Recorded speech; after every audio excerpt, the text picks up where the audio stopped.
Hello, I'm Representative John Payne. It's my pleasure today to be here with Major Dick Winters. Major Winters is not only a constituent of mine in the 106th District, but he's a longtime friend. There was a thing that happened shortly thereafter on the first leave where some guys came back late and Sink had some discipline. And Yes. at least for me in reading it in the book, I thought it seemed awful severe having served in the Army and come back late from leave, late whether it was your own fault or transportation faults. What were your thoughts on that first furlough punishment? That's an excellent question and very observant on your part to take note of that incident. Sink set he set a standard for us right then and there. Actually, I think everybody can agree that the punishment was unfair. The fact that a man was late because his bus was late, he missed a train connection, or it wasn't his fault that he was late, that didn't make any difference at all to Sink. The fact that you were late, despite the circumstances, is the point that he would not tolerate. You're responsible for being there. It don't matter what. I'll give you an example of that, personal example. At one point when we were in England, I was athletic officer for the battalion, and Colonel Chase, the executive officer for Sink, was in Littlecote, about 8 miles away, and they wanted to have a meeting. And the setup was that we'll send a Jeep for you, and the meeting will be, say, at 9 o'clock here. Well, the Jeep didn't show up, and I had to wait and wait, and finally the Jeep showed up. So it ends up I'm late for the meeting. Colonel Chase kept me after the meeting is over. And what's your excuse? Well, sir, the Jeep didn't show up. That was supposed to show up to bring me to the meeting. He nods his head. He says, Winters, how far is it from Auburn to Littlecote? About 8 miles, sir. Do you know how long it takes you to walk or to run that? Yes, sir. Well, the next time you start on time. So that's how reasonable, that's how unfair he wasn't. But he was making the point. No excuses. Yeah. If you're supposed to be here at a certain time, you get there. Don't tell me that it's somebody else's fault. And he followed that straight through. And frankly, that helped set the standards for orders in the future that were to follow us into combat. No excuses, just get the job done. Certainly, probably was hard to understand in the basic and when you're on furlough, but when you were in the situations you were in, whether it was Holland or Bastogne or wherever, you understood that if you were to be there at 1800 or at whatever time, you had to be there because other people counted on you. You lived by your watch. You lived by your orders. And frankly, after finishing the service, my time in the service, I was so fed up with living to the minute, to the second, that when I came home, I never wore a wristwatch, and I don't today. I've never worn a wristwatch for that reason. I just had it. And but we did. We lived right to the second. You mentioned Auburn. What was the transformation from the military barracks and training, and you get over to England on a, finally get there, and they send you to these homes and that environment. What was that like?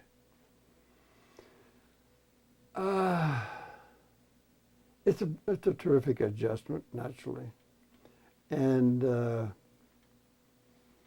this is you touched on it here a few minutes ago when you said being prepared mentally for the Army. Each and every man has to be prepared to make this adjustment mentally as well as physically. And this is just another example of it. It's another step but the reasoning and the answer would be exactly the same. I want to talk about when Sobel ordered the barbed wire fence cut, and the farmers got a little irate about the cows getting out. Yes. Just how much fun did you guys have with that? It was. Well, you're smiling now, so it must have been pretty good. It was pretty good, but actually, the fellas didn't realize how much trouble they had gotten Sobel into with this incident. They couldn't realize that because the battalion kept that to themselves, but it was just another example of Sobel goofing up.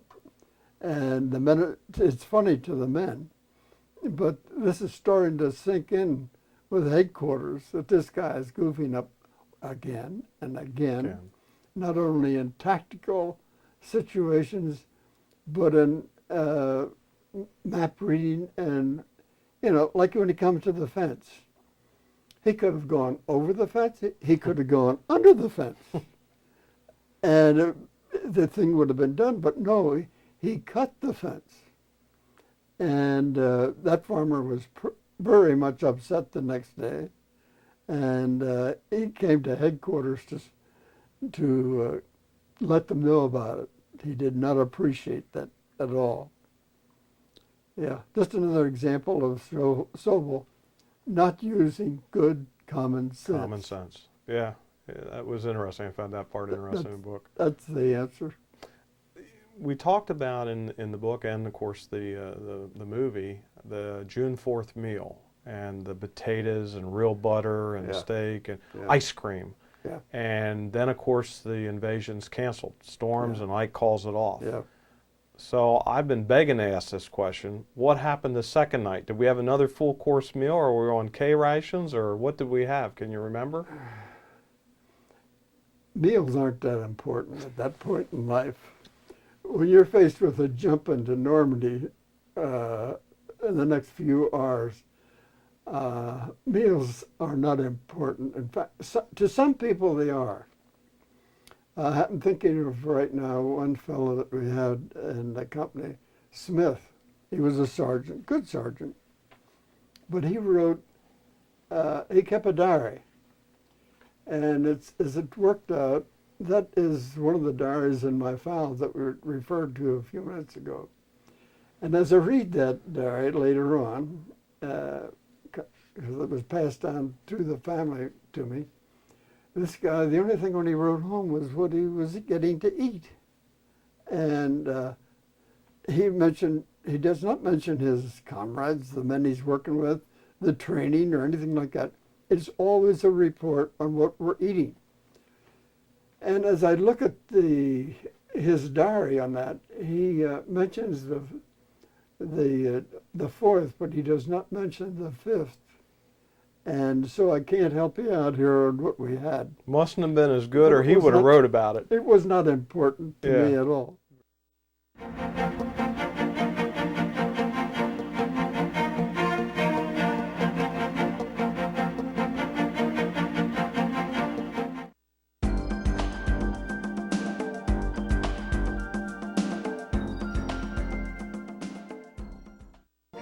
Did you know that the chamber of the Pennsylvania House of Representatives contains a painting depicting the 24 hours of the day? Located in the center of the ceiling, the mural titled The Hours was created by artist Edwin Austin Abbey. This wonderful masterpiece charts the setting of the sun, moon, and the many stars that grace the heavens. 24 maidens, who each represent an hour of the day, begin each day in light and gladness and ends in solemn drapery carried on still shoulders. Now you know.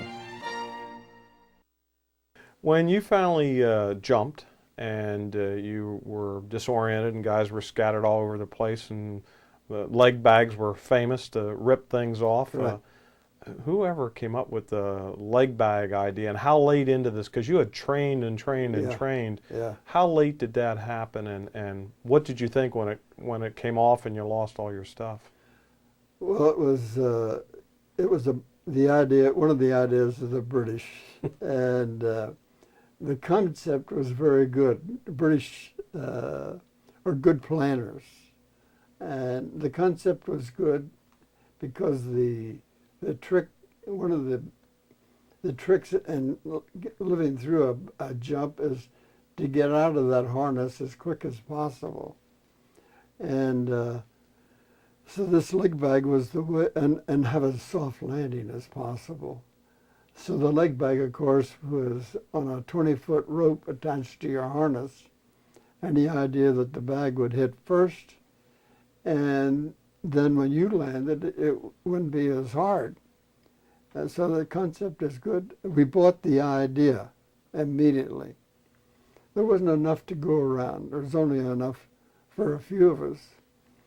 And we liked it so we could load the bag up, carry extra ammunition and equipment for other men. Put it in my bag. I'll give it to you on the field after we land.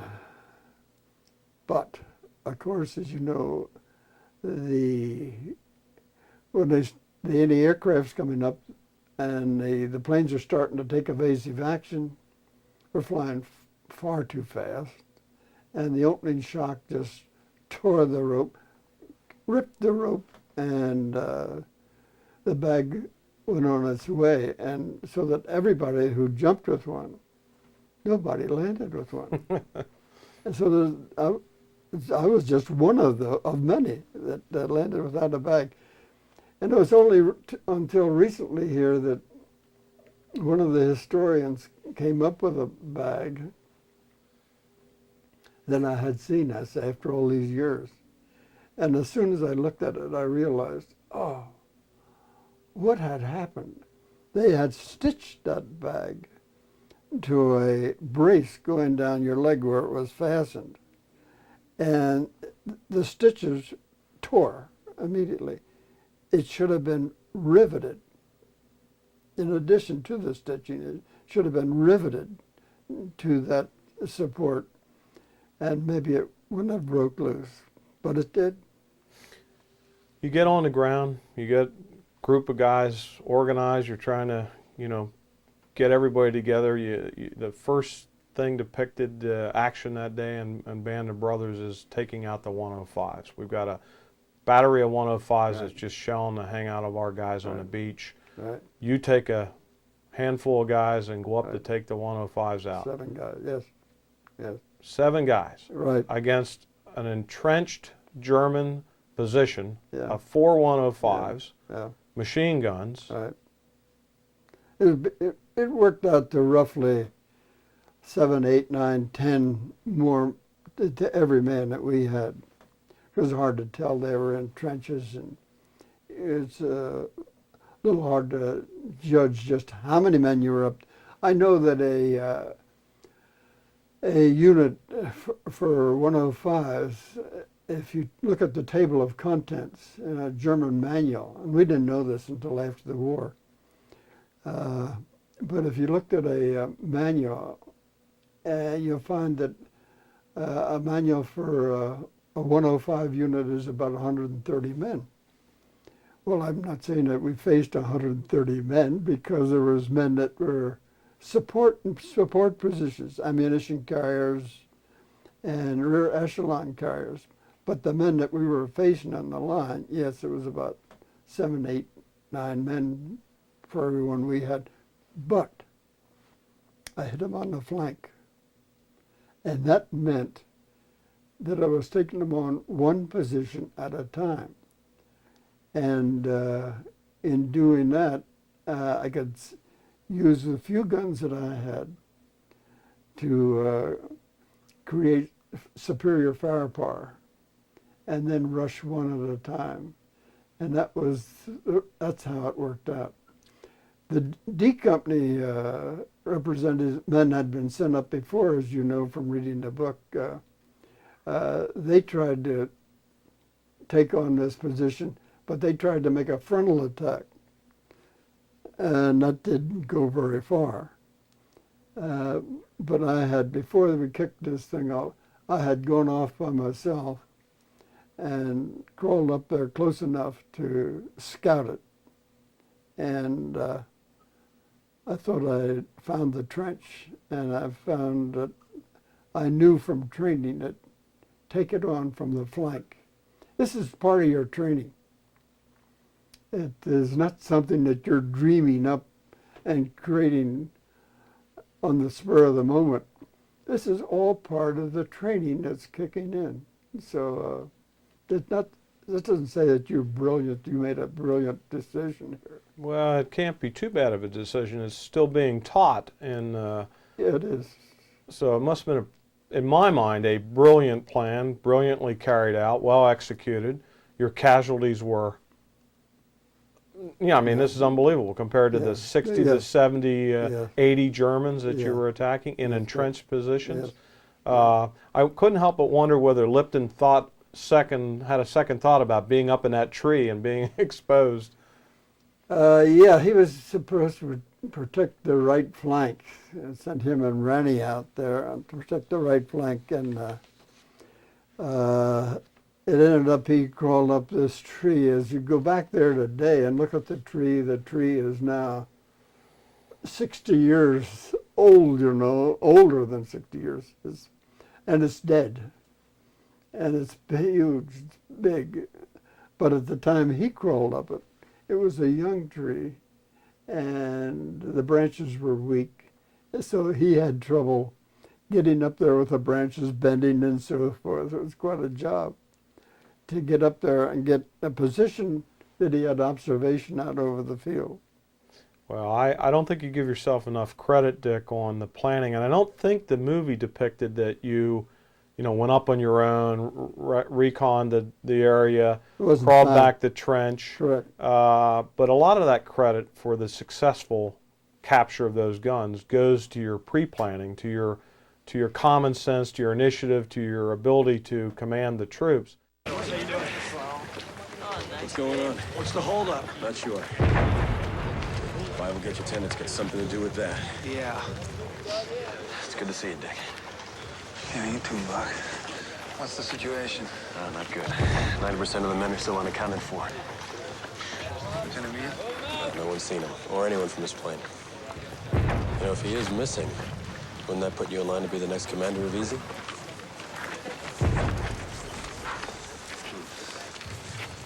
Hey, Lieutenant Spears.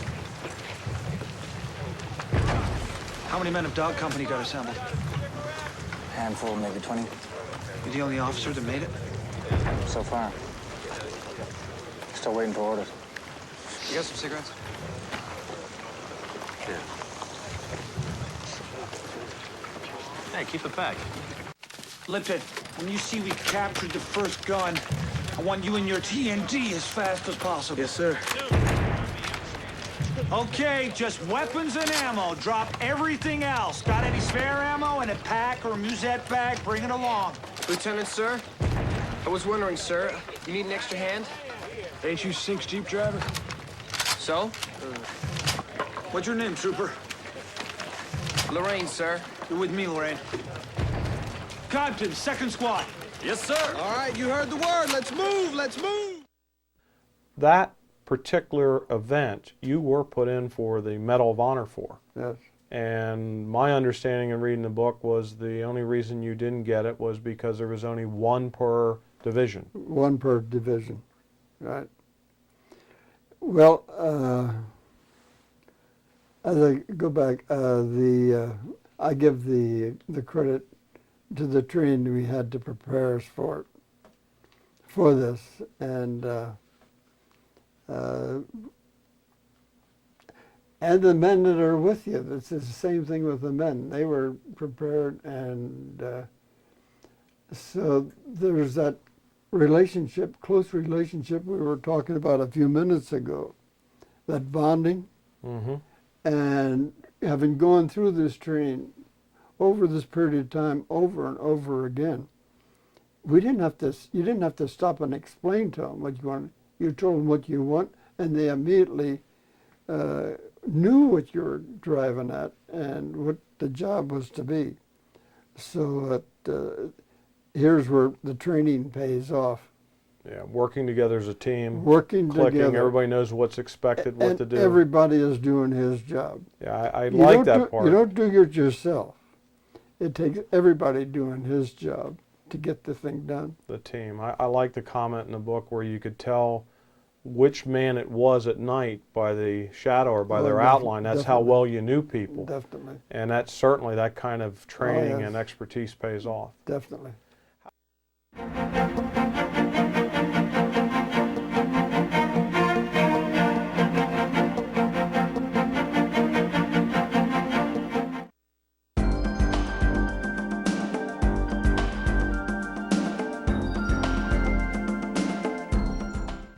Did you know that on October 4th, 1911, the statues that greet visitors in front of the state capitol building in Harrisburg were dedicated to the citizens of the Commonwealth? In 1902, George Gray Bernard was commissioned to design the figures that embellish the front of the Capitol building. During the installation period, Bernard explained to the General Assembly what each sculpture symbolized. The Southern group, titled The Burden of Life, depicts the story of Adam and Eve followed by the fall of man in the forms of despair. The Northern group, titled Love and Labor, depicts male and female figures reaping fruits of labor and advances to a new Adam and Eve who gaze westward into the future. Recently, both sculptures underwent restoration to prevent further deterioration from their natural beauty. Now you know. How about Albert Little at the aid station? There's a story there. Have you ever in your life seen anything like that? No, that's a good question too. Compliment you on bringing that up here today. The way it was depicted in Saving Private Ryan and the mini-series here is a true story. No question about it. That's a true story. But the way it's presented is unfair to the man, and it's a way of, it's exaggerated. And it's not fair to the man in any sense of the word. I can give you a little background on Blythe, and I think it's worth taking a minute to do this. And in fairness, we should do this. It's not the way it was in the presented. But he did have this problem that he was that frightened, he was that scared that he blanked out. And then the aid station, I had gone in there because I had been hit, and I took the opportunity to go down the line along the wall of the aid station there and check with each man to see how many men I had wounded and how they were doing. And it's exactly the way it worked out. When I talked to him, it seemed to snap him out of it, and he was all right. Later on, he again was went through on a patrol. He volunteered for a patrol, and outside of Carrington, and he was wounded. He's gone. But now, the story on Blythe since then is very, very interesting. After the World War II, when he came home, and as I say, recovered from his wound to the throat, which was severe. We thought we had lost him at that point, but he lived through it. He came home and he volunteered for the Korean War. He went in the Korean War, he went in the airborne, and it ended up, he was in the 187th Airborne Regiment in Korea. He jumped, and they had the mission of jumping over the line. They jumped right into the middle of a division of Chinese. You talk about tough luck, you're doing things the wrong way. And in that action, Blythe was given the Silver Star. Later on, he got the Bronze Star. So it ends up, he has the Purple Heart, the Bronze Star, and the Silver Star. Not too shabby. It speaks for itself. Yeah. He's a pretty good man. To finish on Blythe, when he left the service finally, he was a first sergeant. So he had come up from private to first sergeant, going back, and after what he had been through and the experiences that we were sharing here in Normandy. And the record shows that he died in 68, I think it is, but actually he died in 67, and he lived during the last years in Northwest Philadelphia. So yes, he was not. He was a casualty, and normally, but he proved himself later on in life. And we like to keep the record straight in that. We're glad you did that, Dick. Fritz Nealon loses 3 brothers. Was it the inspiration for Saving Private Ryan? Yes. Yes, that was the inspiration. I find that amazing that 2 or 3 lines in the book Yeah. end up being the, if you will, the basis for Saving Private Ryan. And who was the consoling producer in that thing? Steve Ambrose. Ambrose. So that tells you the power of Ambrose and the recognition he receives from Spielberg and Hanks. That's amazing. It was an amazing part out of that book to produce Yeah. a whole movie. That's right. Can we change the subject from some of the activity there and talk about Endenhauer and the celebration that occurred? Explain for us, if you will, just how big, how impressive was the celebration? Eindhoven is completely unexpected, the reception we received when we got there, because there was a pretty good little fight to get into Eindhoven in the first place. But when you got there, the Germans withdrew. And when they were through, the people just were so excited after 7 years, going on 8 years of occupation, that you just came out into the streets, and there was, let's say, a party. It's a party like you'd never seen before in your life. You'd never seen people more happy in your life, to have the feeling that they again had freedom, which illustrates, and I hope I can never forget it, I don't think we can appreciate it. In this country, we take great pride in the fact we have freedom of speech, freedom of religion, freedom from fear, and freedom from want, the 4 freedoms. And these people had that denied to them. And they had lived under occupation of Germany and not knowing they would ever be free again. Freedom is so important that we take it for granted, and it shouldn't be taken for granted. I think that's a message that we need to deliver to the audience, that because you lived through that, you saw their faces, It's very you important. saw their Correct. the feeling that they had that after Correct. all those years of oppression, Correct. here you guys were, the Americans were here to free the town. And if you go back there today, after all these years, they have never forgotten it.